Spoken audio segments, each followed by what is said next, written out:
Alors, parlons de la robe de couronnement de la reine Élisabeth. C'est une robe magnifique, et elle a beaucoup d'histoires à raconter. Tout d'abord, c'était la première cérémonie de couronnement à être diffusée à la télévision. La princesse Élisabeth était très moderne pour son époque, et elle voulait que le monde entier puisse assister à cet événement historique. Bien sûr, Sir Winston Churchill n'était pas d'accord, mais elle a quand même insisté. La cérémonie a été diffusée dans 44 langues, et on estime que 20 millions de personnes en regardent la télévision pour voir la cérémonie. Après l'événement, les ventes de téléviseurs ont explosé. Ensuite, la robe elle-même est un chef-d'œuvre. Elle a été conçue par le couturier royal Sir Norman Hartnell, et elle est faite de satin duchesse blanc, brode de motifs floraux nationaux. Et du Commonwealth en fils d'or et d'argent. Elle est également ornée de perles de rocaille, de paillettes et de cristaux.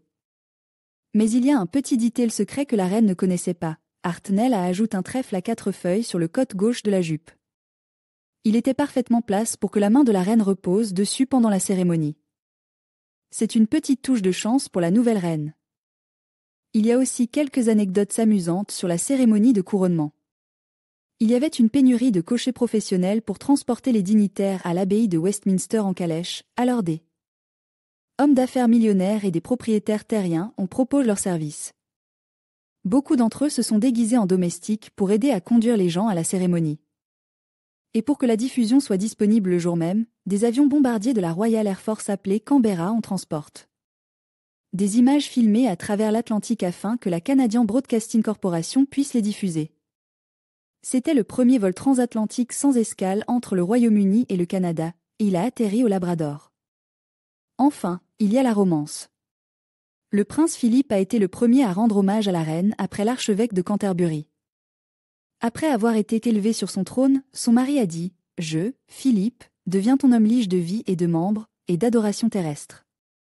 Et foi et vérité je te porterai, pour vivre et mourir, contre toutes sortes de gens. Que Dieu me vienne en aide. » Il a ensuite embrassé sa couronne et sa joue gauche. C'est un moment très émouvant, et il montre l'amour et le respect que le prince Philippe avait pour sa reine. J'espère que vous avez apprécié ces anecdotes sur la robe de couronnement de la reine Élisabeth. N'hésitez pas à laisser un commentaire ci-dessous et à me dire ce que vous en pensez.